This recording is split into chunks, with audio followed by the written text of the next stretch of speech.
Tonight we open an old war archive and ask, were Nazi flying discs prototypes or post-war mythology growing alone? Deep underground, hidden factories hummed while Allied bombers dominated daylight skies over Germany's collapsing front lines. Somewhere between desperation and engineering, witness claimed circular crafted off briefly. But rumors aren't evidence. We follow names, dates, documents, and the chain that links each claim to reality.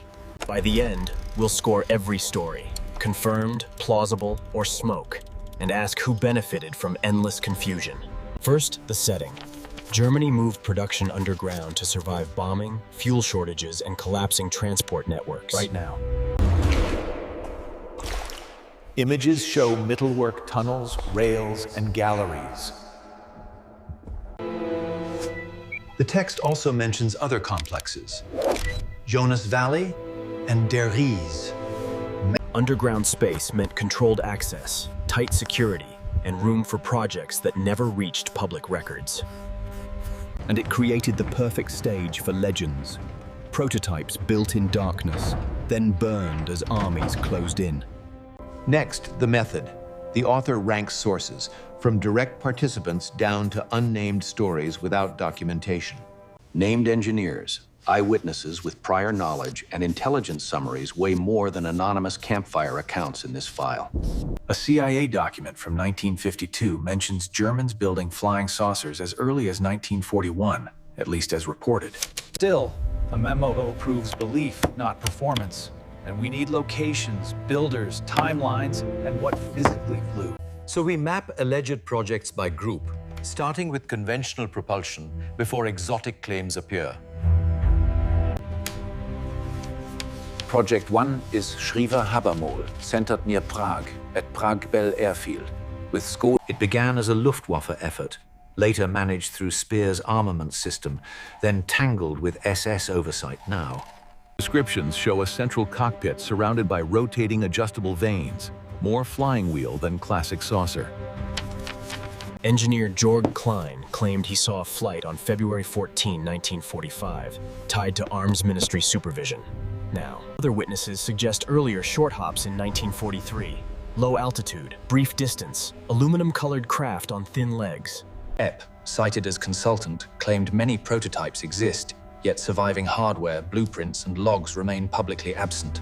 Some retellings cite extreme speeds and climbs, but those numbers often trace back to secondary, repeated summaries. And now, in 1945, Cassine 5 case evacuation and deliberate destruction could erase proof. Midpoint verdict. The rotor rim concept seems plausible. Dramatic performance claims remain unproven in open records. Right now. Next, we meet the Miethe Belluzzo line, a larger disc design with different stability ideas and longer range claims. It's described with large diameter, gyroscopic stabilization, and directed jets for lift, steering, and controlled hovering. Right now. Sources connect work to Dresden and Breslau under a combined authority overseeing multiple saucer efforts in this file. A reproduced photo is labeled "Over the Baltic," yet provenance and chain of custody remain contested and unclear. A 1958 English footnote claims a 45-yard disc flew near Prague, then hints Miethe later worked at Avro. That single paragraph shaped decades of lore, yet it's still one reference, not a complete engineering dossier now. Retention spike. Watch how one printed footnote can seed an entire flying saucer era across magazines and films. If any line survived, where did it go? Soviet capture, paperclip transfers, or quiet corporate development programs? Now. Post-war rumors point to Canadian forests and Anglo-American secrecy, but rumors cannot substitute for documentation. So we tighten focus to what Allied crews actually reported seeing. The Foo Fighters over wartime Europe. Now. These sightings are numerous, emotional, and operationally relevant. Exactly the kind history rarely forgets inside this case file. Foo Fighters were small, round objects trailing bombers, metallic by day, glowing by night, often appearing in groups.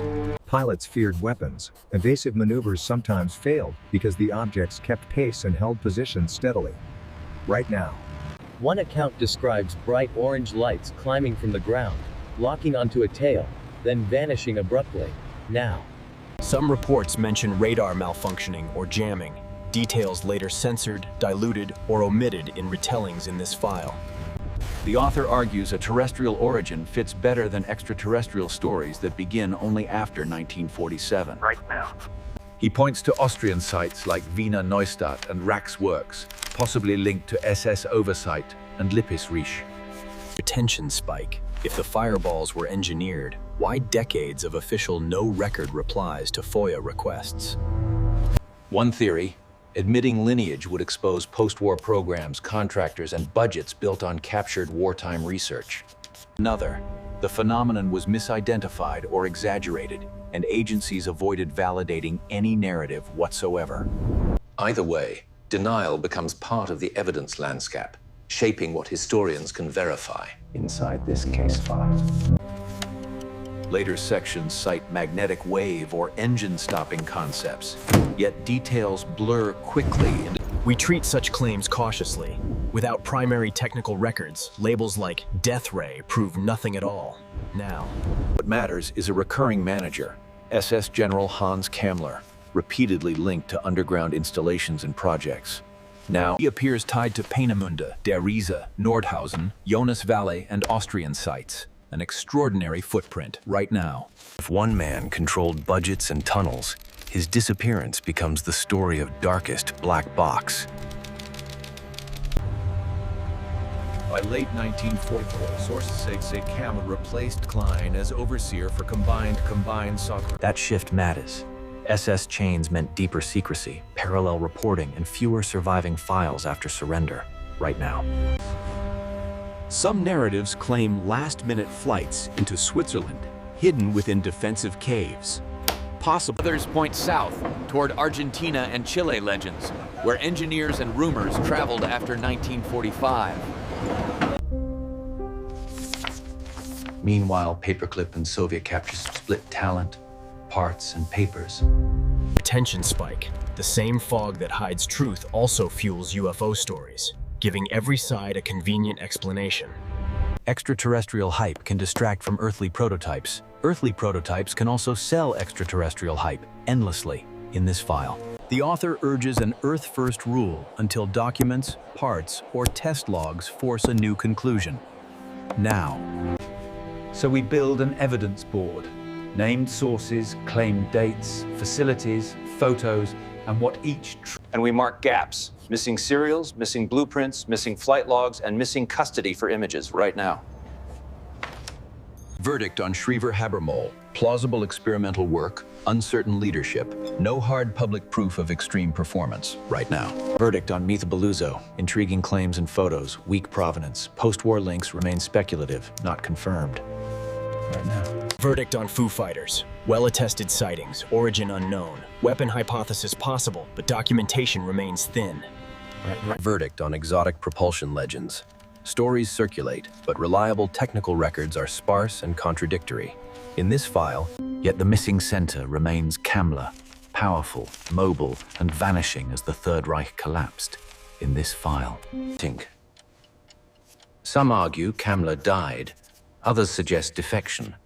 The book treats both as unresolved. If he survived, he could trade knowledge for safety, moving files and teams under new flags. Right now.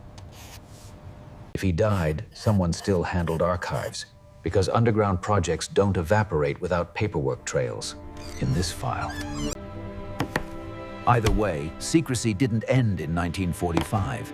It changed labels, contractors, and the stories. So we return to our opening question. Discs, or mythology, built from real, but... Before closing, we show the reliability ladder. Participants, informed witnesses, intelligence summaries, then researchers, then anonymous claims. Now, Our strongest paper clue remains that 1952 CIA note.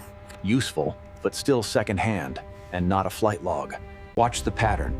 Projects move underground, authority shifts to SS, and documentation thins as the war ends. Now, if discs were real, follow money trails, Skoda contracts, tunnel budgets, rail shipments, and post-war aerospace hiring. Until a verifiable artifact appears, this file stays open, balanced, skeptical, and focused. What single artifact would settle this? One intact part, one test log, or one photograph with verified custody? Until then, we rank claims by source quality, consistency, and compatibility with known wartime engineering limits. Right now.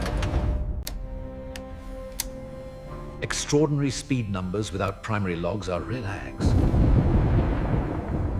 In this archive room, the case box closes, but the map stays open. Prague, Vienna, Nordhausen, tunnels below. Next episode, we follow Kammler's last movements and ask what post-war programs might still echo those shadows. Now,